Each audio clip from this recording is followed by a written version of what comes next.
the storyline behind Turok is you play the character Joseph Turok, who's a Black Ops commando. About 200 years in the future, you've just joined up with a new company, whiskey company, that had been sent on a mission to take down a military renegade named Roland Kane. And it was taking him and his army to an alien planet. Yeah, there was a lot of excitement on the team to come back to Turok.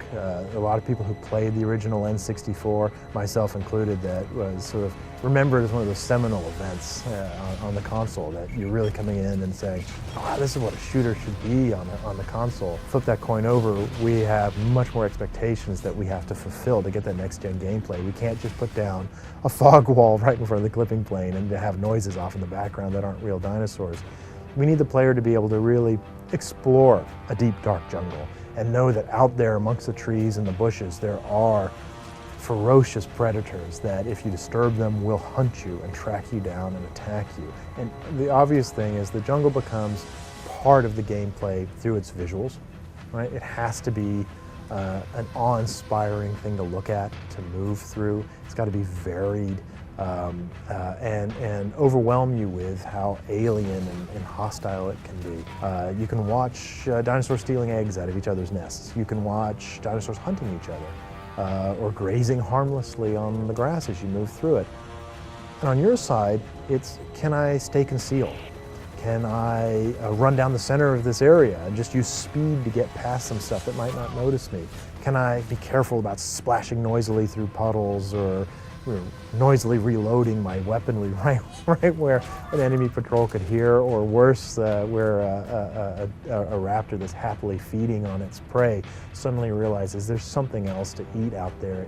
You can take your time to stay quiet and to get in amongst the trees and to go around an encounter. You can take the time to set up a trap where you can lure dinosaurs down onto an enemy patrol. You can rely on your ability as a shooter to blast your way through the enemy and out the other side so quickly that you're through and gone before the rest of the jungle wakes up to your presence. It's up to you.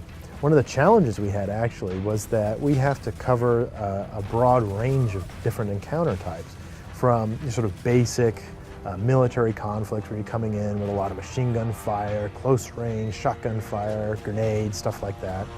We also have, of course, incredibly large opponents, and some of the dinosaurs that come after you and some of the equipment that the enemy soldiers use on you, that to be effective against in any way, you have to have incredibly explosive, incredibly damaging equipment that will be able to deal with those opponents.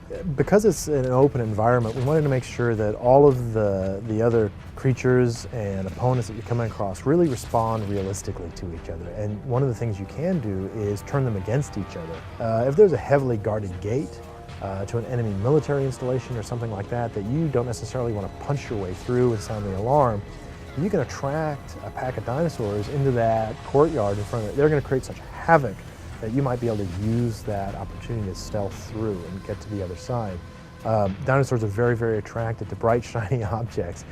So using your military flares to catch their attention is one way to yank their attention over to some other area. The thing that really makes the dinosaurs into a terrifying opponent is the fact that these creatures that outweigh you sometimes by tons, certainly by hundreds of pounds, even in the smaller dinosaurs, are trying to leap on you and tear you to pieces. And we needed a engaging, violent, visually very satisfying combat system for melee. And as a first-person shooter, you're always very, very challenged to make that melee combat stand out. What we decided to do is to give you the weapon of the military knife, right, the commando knife, and make it into one of the premier melee experiences that we possibly could.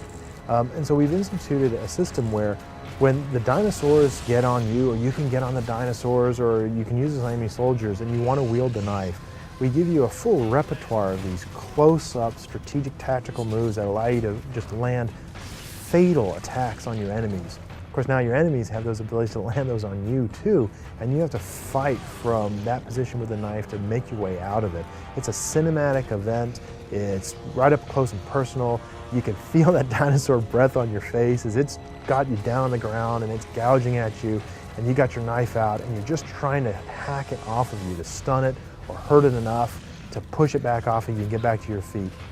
It's a decision the player has to make that's a very daring decision, where I'm close enough to this massive, terrifying, killing machine, and yet I'm going to whip out my knife and leap in there for the killing blow, the one that's going to drive this thing to the ground and let me move on.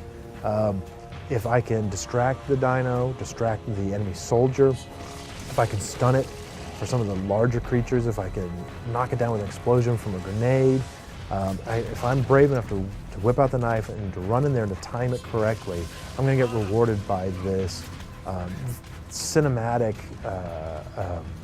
finishing melee combat, where as a player I'm guiding the knife into the finishing blow on the dinosaur and watching it die.